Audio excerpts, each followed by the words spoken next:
Start करने से पहले कुछ भी स्टार्ट करने से पहले अगर हम अकाउंट स्टार्ट कर रहे हैं तो अकाउंट स्टार्ट करने से पहले हमें ये पता होना चाहिए कि इस साल हम अकाउंट्स में क्या पढ़ने वाले हैं। जब हम उसमें कोई चैप्टर स्टार्ट कर रहे हैं तो फिर उस चैप्टर के डिटेल में जाना चाहिए, एक ओवरव्यू लेना चाहिए कि इस चैप्टर में हम क्या पढ़ने वाले हैं।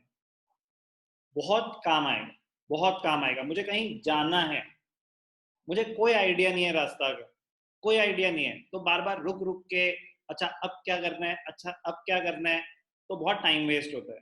बट लेकिन एक आइडिया हो ना कि मैंने मैप देख रखा है, याद नहीं है मुझे मैप, बट मैंने मैप देख रखा है, फिर भी आप बेटर इक्विप्ड होगे उस डेस्टिनेशन पे पहुंचने के लिए।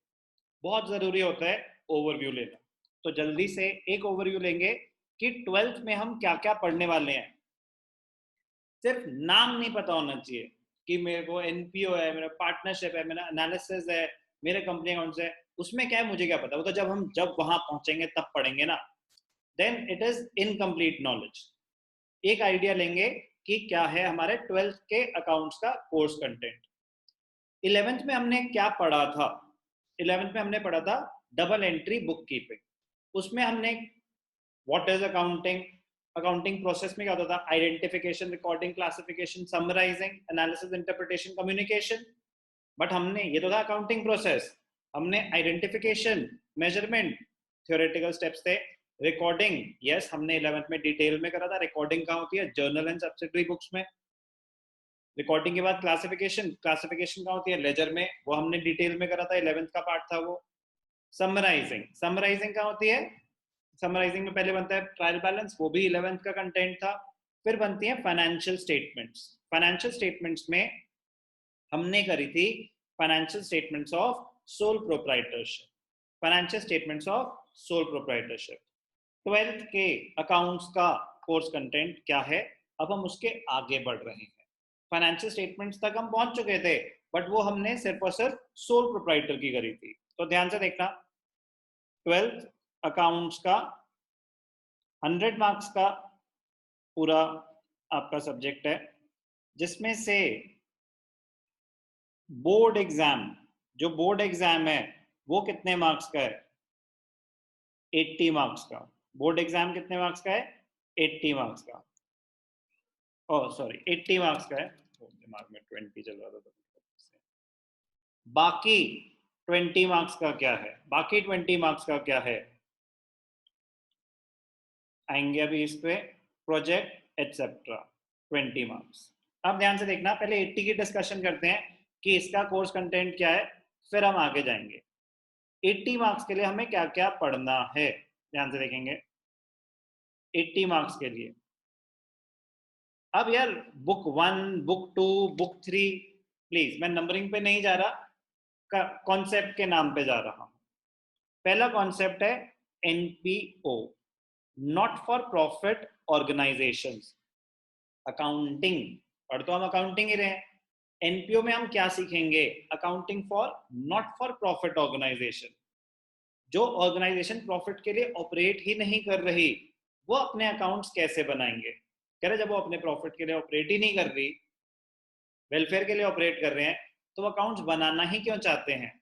उनको अकाउंट बनाने की जरूरत ही क्या है? हमने तो अकाउंटिंग में पढ़ा था ना कि ऑब्जेक्टिव्स क्या थे, systematic records, ascertainment of profit और loss, ascertainment of financial position, loans लेने में हेल्प करेगी, डिफरेंट यूजर्स के साथ मुझे अकाउंटिंग इन्फॉर्मेशन शेयर करनी पड़ती है। पर्पस तो वो था अकाउंटिंग का। कह रहे ये तो नॉट फॉर प्रॉफिट ऑर्गेनाइजेशन है, मुझे थोड़ी ना चाहता हूँ कि लोग इन्वेस्टमेंट करें या मुझे बैंक से लोन्स लेने हैं, लोन थोड़ी ना मिलते हैं एनपीओ को, नो। हम तो डोनेशंस के भरोसे चल रहे हैं। तो बेटा जो लोग आपको डोनेशंस दे रहे हैं वो भी तो चेक करना चाहेंगे कि जो पैसा वो डोनेट कर रहे हैं आप ढंग से यूज कर रहे हो कि नहीं कर रहे। कहीं उससे आपका घर का खर्चा चल रहा हो और आप बोल रहे हो कि जी हम तो वीकर सेक्शन को हेल्प करने की कोशिश कर रहे हैं, या जो भी हमारा कॉज है उस कॉज पे हम पैसे वाइजली स्पेंड कर रहे हैं या नहीं कर रहे हैं। तो अकाउंट्स बनाना इनके लिए मैंडेटरी होता है। गवर्नमेंट को सबमिट करने पड़ते हैं रिकॉर्ड्स कि आपने आप एक एग्जेम्पशन ले रहे हो, नॉट फॉर प्रॉफिट ऑर्गेनाइजेशन जो भी पैसा कमा रहे हैं that is non taxable, that is non taxable. तो ऐसे तो सभी बोलेंगे, मैं बोलूंगा कि जी मेरा ट्यूशन सेंटर तो नॉट फॉर प्रॉफिट ऑर्गेनाइजेशन है, मैं तो बच्चों के भले के लिए पढ़ा रहा हूँ, मैं कोई प्रॉफिट के लिए थोड़ी ना पढ़ा रहा हूँ।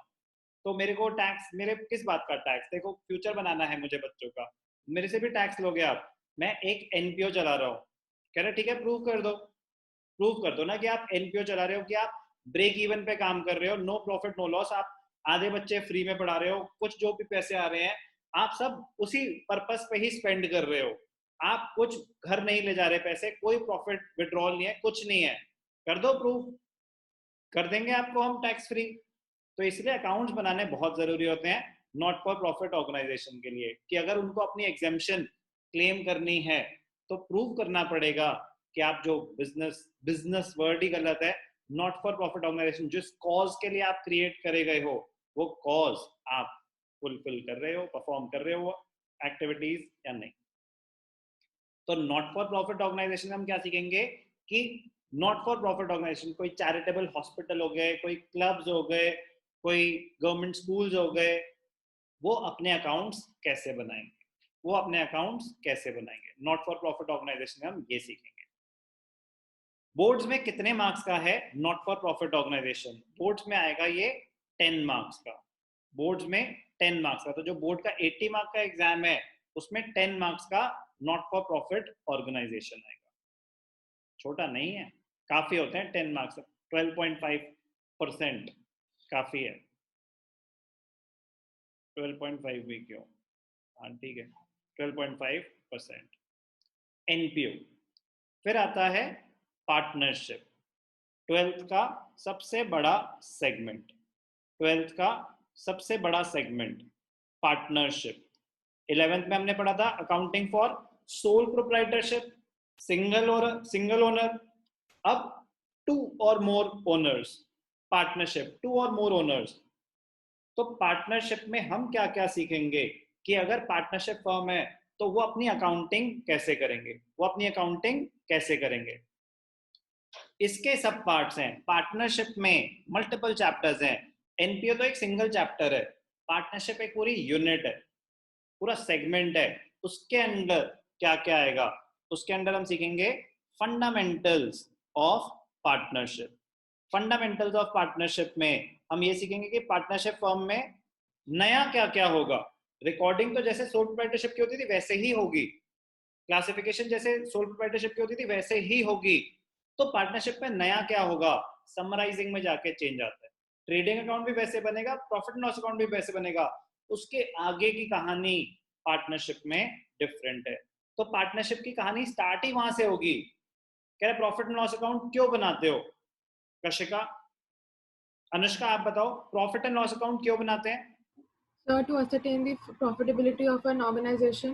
Be specific, profit and loss account क्यों बनाते हैं, ट्रेडिंग Sir, to अकाउंट बनाते हैं। ascertain the net profit or net loss. Good, trading account बताता था gross profit gross loss, profit and loss account बताता था नेट प्रॉफिट नेट लॉस। तो फंडामेंटल्स में कहानी शुरू ही नेट प्रॉफिट से होती है कि आपका नेट प्रॉफिट ये है, अब पार्टनर से रिलेटेड कुछ चीजें हैं जो आपको अभी करनी है। तो पार्टनरशिप में सबसे पहले हम सीखेंगे फंडामेंटल्स ऑफ पार्टनरशिप, फिर उसके बाद नेक्स्ट चैप्टर होगा गुडविल। अब पार्टनरशिप में क्या हो रहा है, A and B were partners, हम दोनों काम कर रहे थे, हमने 4 साल 5 साल 10 साल काम किया, एक बिजनेस को एक मतलब लेवल पे लेके गए, एकदम से द्विज आया, कह रहे मैं भी पार्टनर बनना चाहता हूँ। अब एक एग्जिस्टिंग बिजनेस के अगर आप पार्टनर बनना चाहते हो तो किसी ने पास्ट एफर्ट्स की वजह से एक लेवल पे लेके गए हैं, तो आपको उस बिजनेस में एंटर करने के लिए कुछ एक्स्ट्रा पेमेंट करनी पड़ेगी। तो जो एक्स्ट्रा पेमेंट आपको करनी पड़ती है दैट इज गुडविल। तो गुडविल क्या मतलब होता है, वैसे तो reputation of the firm in the market, reputation of a company in the market, but accounts में गुडविल का क्या होगा, रेपुटेशन की वजह से जो एक्स्ट्रा रेवेन्यू आप जनरेट कर पाए, तो अगर कोई और बिजनेस में एंटर करना चाहता है तो उसको कैपिटल तो लानी पड़ेगी, उसको गुडविल भी देनी पड़ेगी। तो पार्टनरशिप हम सीखेंगे कि अच्छा गुडविल की वैल्यूएशन कैसे होती है, कैसे पता चलेगा कि किसी बिजनेस की गुडविल है कितनी, करे ठीक है ले तो लेंगे हम पैसे, कैपिटल तो दिखता है ना कि इतना आपके बिजनेस की नेटवर्थ है, इतने आपके मशीन्स हैं, कह रहे मैंने 50 लाख डाले थे, इसने 50 लाख डाले थे, आपको आना बिजनेस में तो आप भी 50 लाख डालो। लेकिन 50 लाख तो हमने 10 साल पहले डाले थे, अब हम बिजनेस को एक अच्छे लेवल पे लेके गए हैं, तो आपको 50 लाख तो देने ही देने हैं, आपको कुछ एक्स्ट्रा पैसे भी देने पड़ेंगे अगर प्रॉफिट में शेयर चाहिए। तो गुडविल की कैलकुलेशन बड़ा इंटरेस्टिंग पॉइंट है, मजेदार, पार्टनरशिप में सीखेंगे। फिर डिफरेंट केसेस, तो ये फंडामेंटल्स ऑफ पार्टनरशिप और गुडविल ये तो बेसिक कॉन्सेप्ट थे। उसके बाद डिफरेंट केसेस इन पार्टनरशिप, जिसमें सबसे पहले आएगा change in profit sharing ratio. अब आप different situations in partnership, ABC were partners sharing profits in the ratio 3:2:1। Now they decide to share profits equally.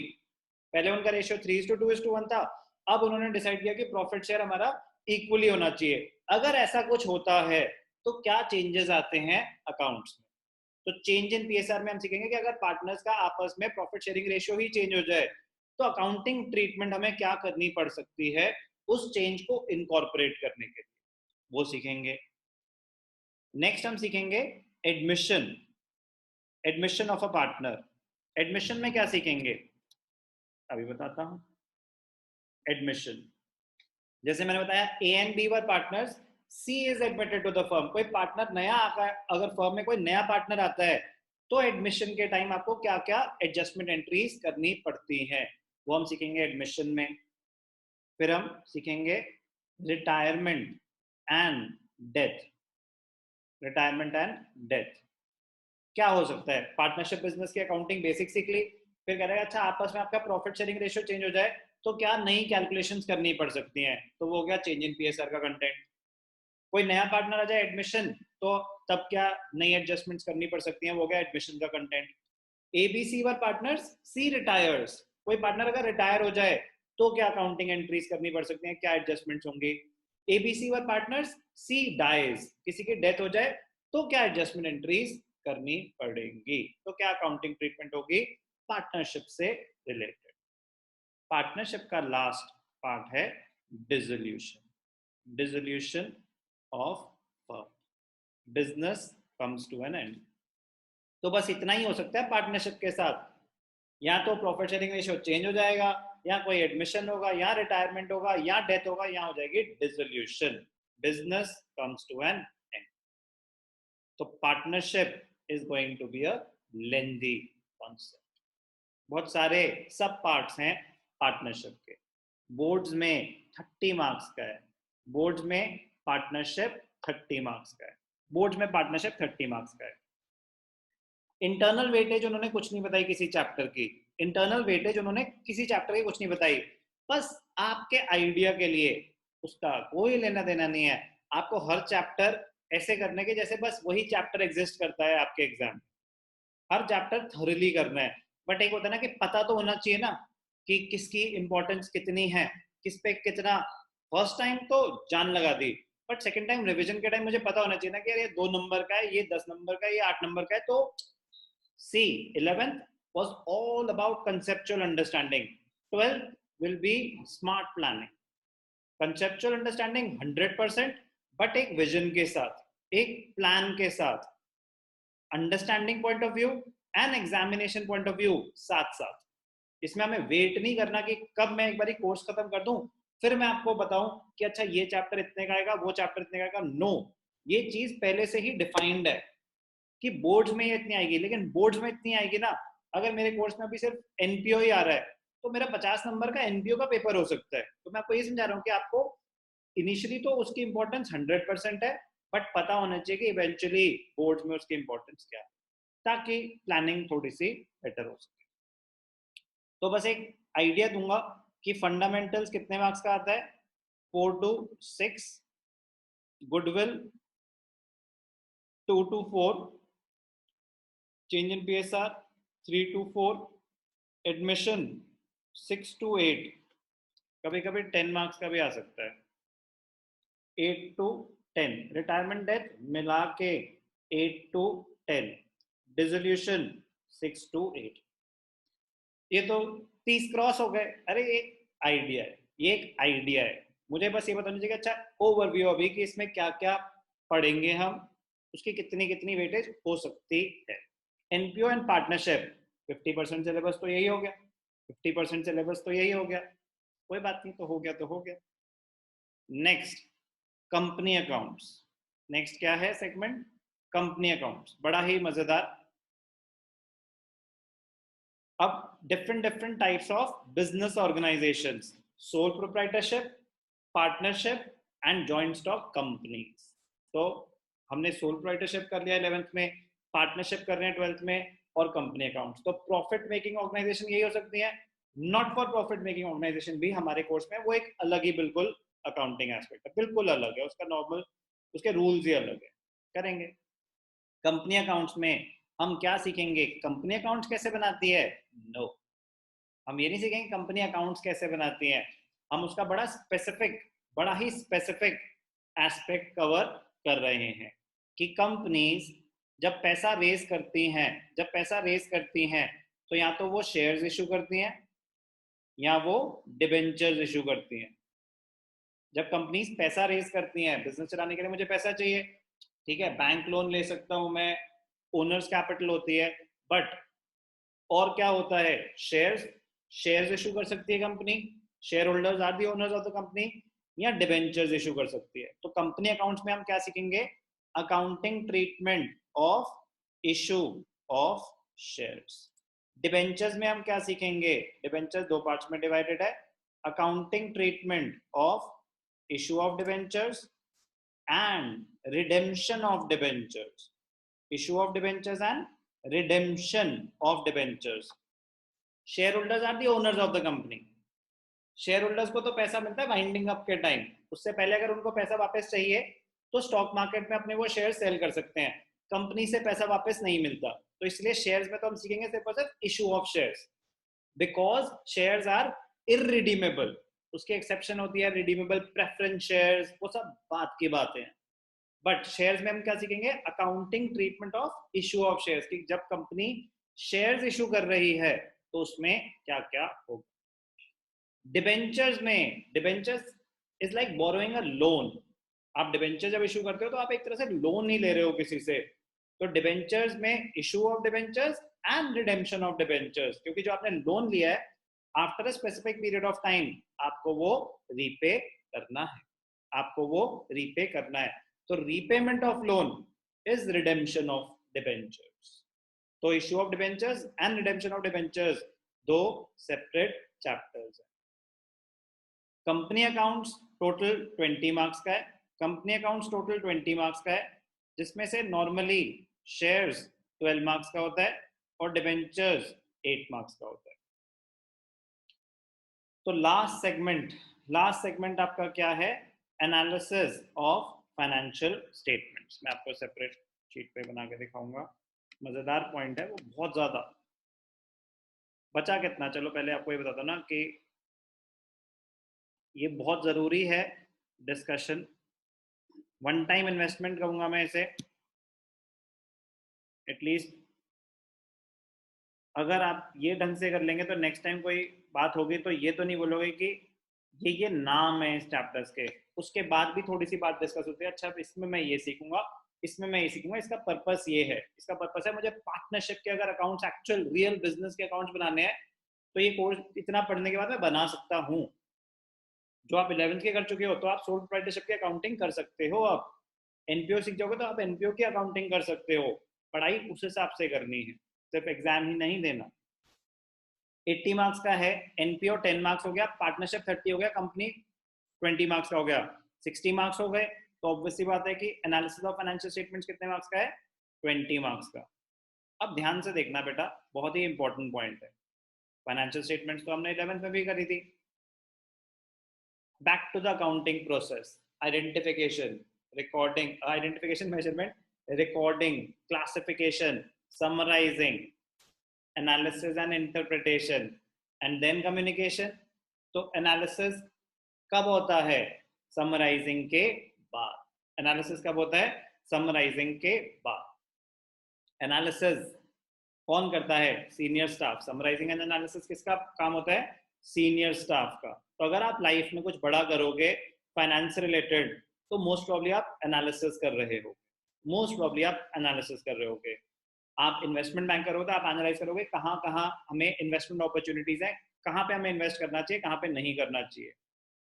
Accounting में इसके ऊपर कुछ नहीं होता, एनालिसिस सबसे ज्यादा दिमाग लगाने वाला काम होता है। स्कूल लेवल पे तो बहुत इजी है, बट मैं आपको इसका फ्यूचर बता रहा हूँ।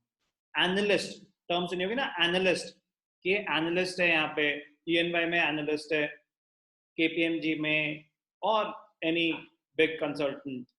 एनालिस्ट बहुत ही अच्छी, बहुत हाईली पेड जॉब्स होती हैं। तो एनालिस्ट का काम ही क्या होता है, एनालाइज करना फाइनेंशियल स्टेटमेंट्स को। Not just financial statements, different scenarios हो सकते हैं, डिफरेंट इंफॉर्मेशन हो सकती है।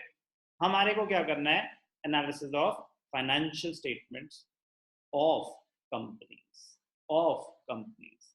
आपके लिए ये बिल्कुल नई चीज होने वाली है, सब कुछ ही नया है लेकिन ये बिल्कुल नया है। वाई, ध्यान से सुनना बेटा। 11th में हम पढ़ रहे थे सोल प्रोप्राइटरशिप, 11th में हम पढ़ रहे थे सोल प्रोप्राइटरशिप। यहाँ पे हम पढ़ रहे हैं analysis of financial statements of companies. Companies की बैलेंस शीट का फॉर्मेट ही बिल्कुल अलग है, कंपनीज के statement of profit and loss का फॉर्मेट ही बिल्कुल अलग है। जब तक आपको फॉर्मेट ही नहीं पता फाइनेंशियल स्टेटमेंट्स का, एनालिसिस तो बहुत दूर की बात है। इसका फॉर्मेट ही बिल्कुल डिफरेंट है। लेकिन क्यों, कंपनीज है ना, कंपनीज पे कंपनीज एक्ट के रूल अप्लाई होते हैं। सोल प्रोप्राइटरशिप पे थोड़ी ना होंगे कंपनीज एक्ट के रूल, पार्टनरशिप पे थोड़ी ना होंगे कंपनीज एक्ट के रूल। तो कंपनीज एक्ट ने अपना फॉर्मेट प्रिस्क्राइब किया हुआ है कि इस फॉर्मेट में बनानी है आपको बैलेंस शीट, इस फॉर्मेट में आपको बताने हैं स्टेटमेंट ऑफ प्रॉफिट लॉस। आगे जाके हम सीखेंगे कि शेड्यूल 3 ऑफ कंपनीज एक्ट, वहां पे फॉर्मेट प्रिस्क्राइब्ड है कि बैलेंस शीट बनेगी तो ऐसे बनेगी। जैसे मैं आपको 11th में जब बना रहा था बैलेंस शीट, तो मैंने बताया था ना कि non current assets, current assets, marshalling, जैसे कहते हैं ना ग्रुपिंग एंड मार्शलिंग। तो कंपनीज में आपके पास ऑप्शन नहीं होता कि मार्शलिंग करनी है कि नहीं करनी, करनी ही करनी है, और वो भी बड़े हाई लेवल की मार्शलिंग होगी। सिर्फ हेड्स ही नहीं, सब हेड्स की भी सीक्वेंस होगी कि सब हेड्स भी किस ऑर्डर में दिखाने हैं। कंपनीज के लिए फॉर्मेट फिक्स्ड होता है।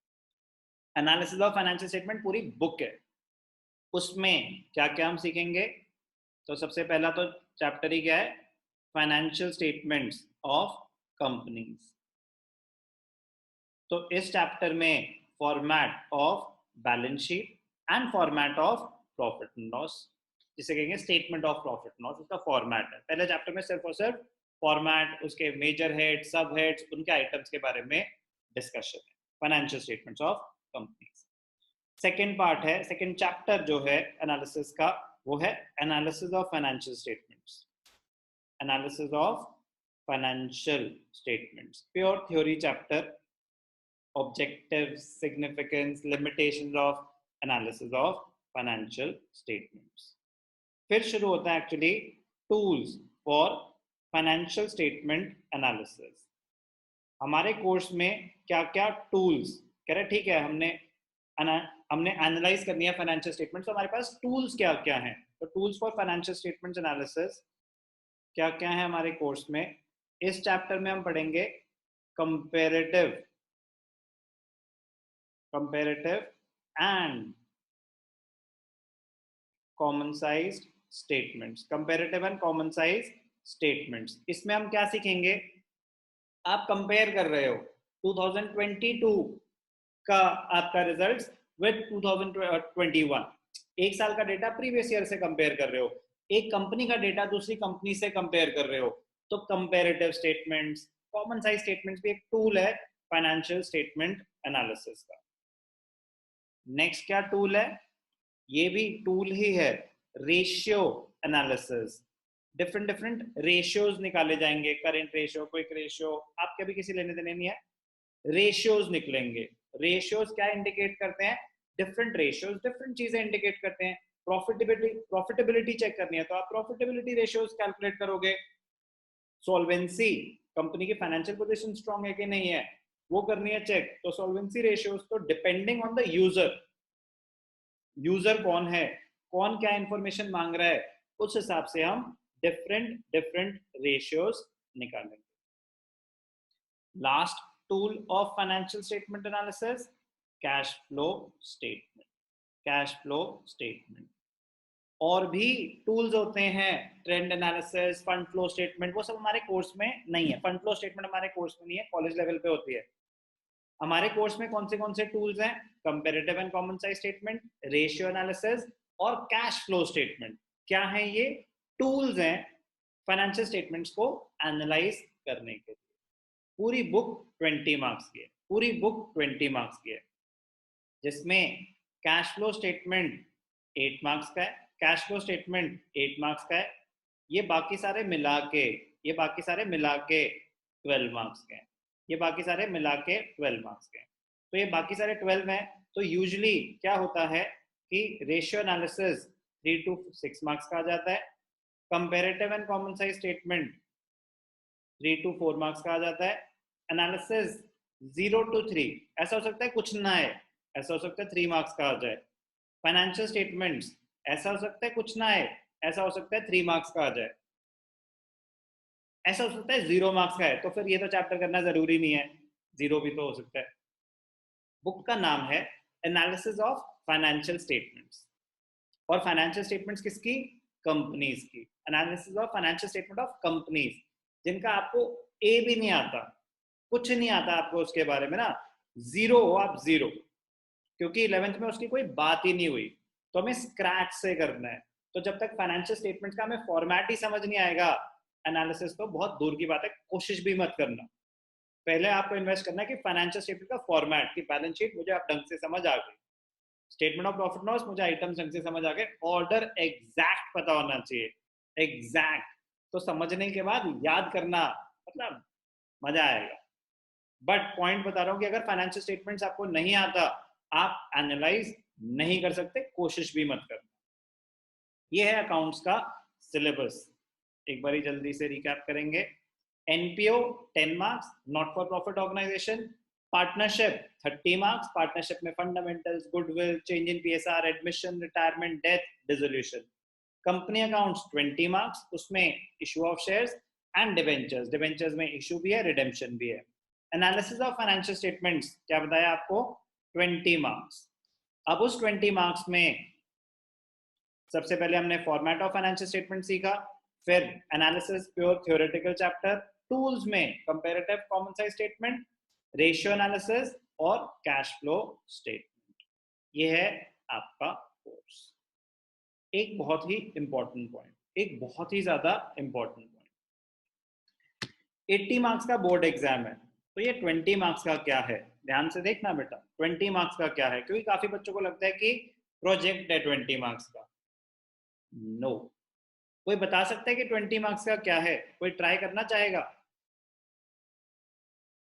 एनीवन? जल्दी नहीं बोल दो ना, नहीं आता तो। मतलब अभी क्यों पता होगा, सिलेबस है ये, कोई ऐसा नहीं कि पता होना चाहिए, नो।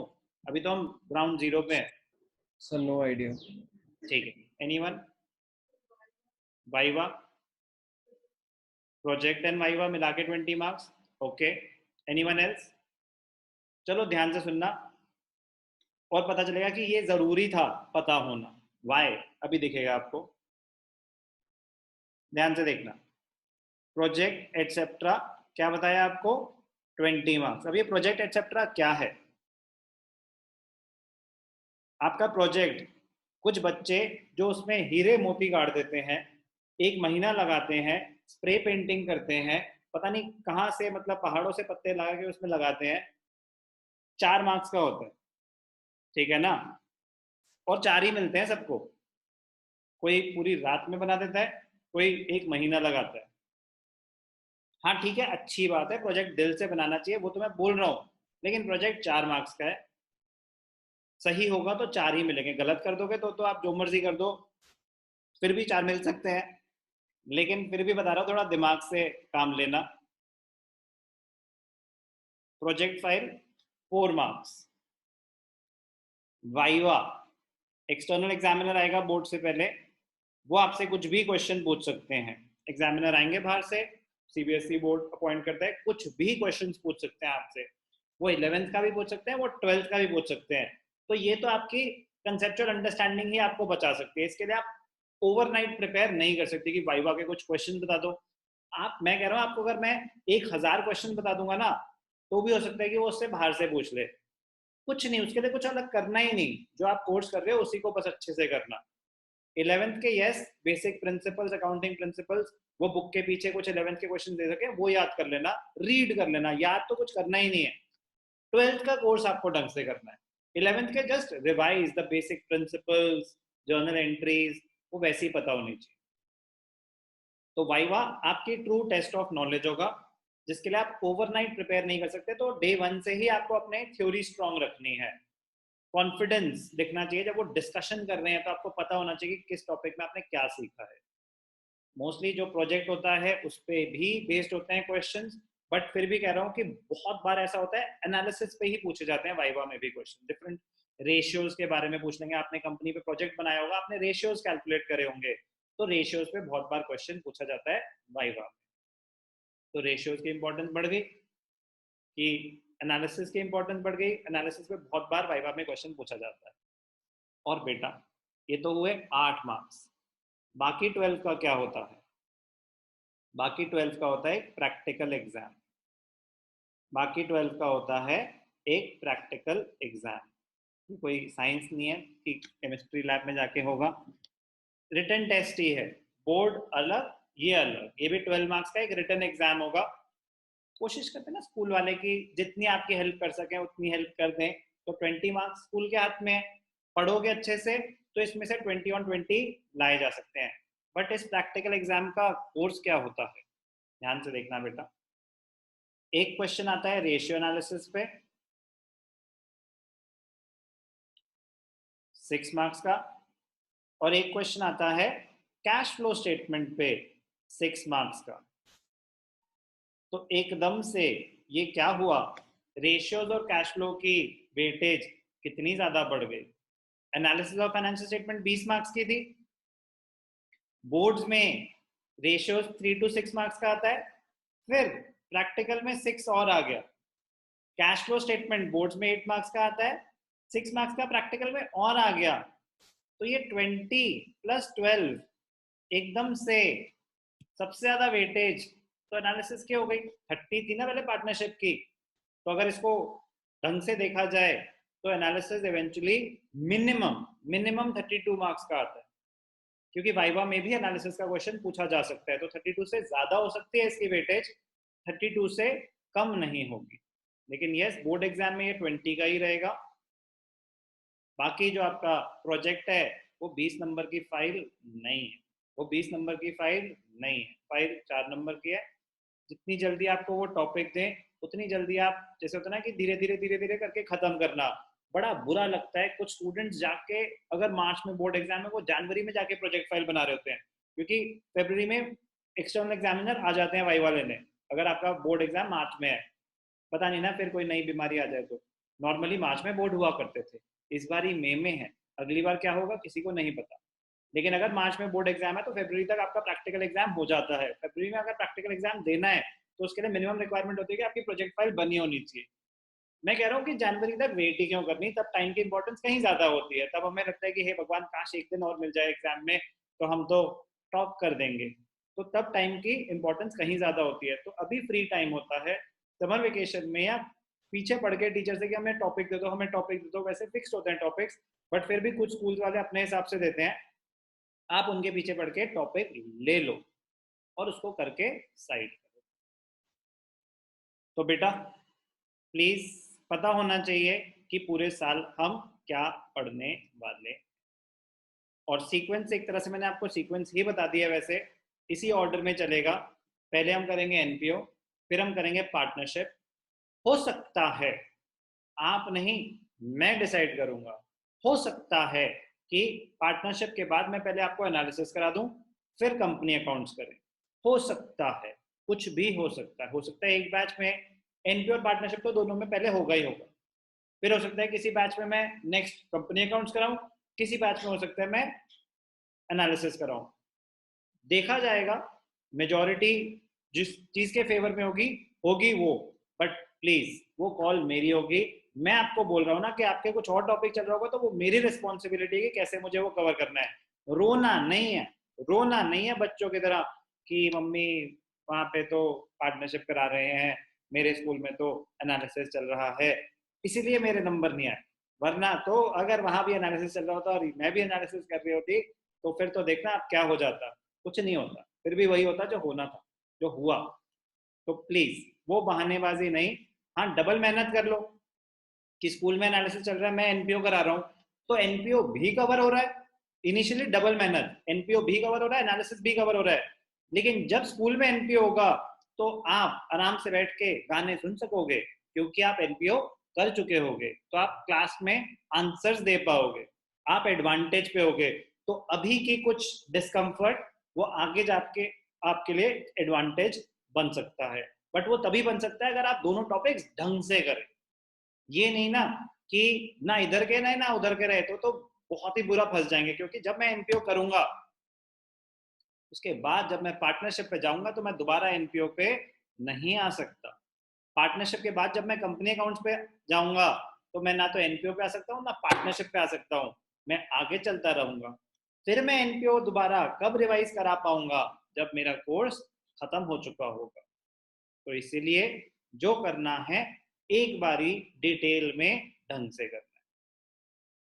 ये था 12th का अकाउंट्स का सिलेबस।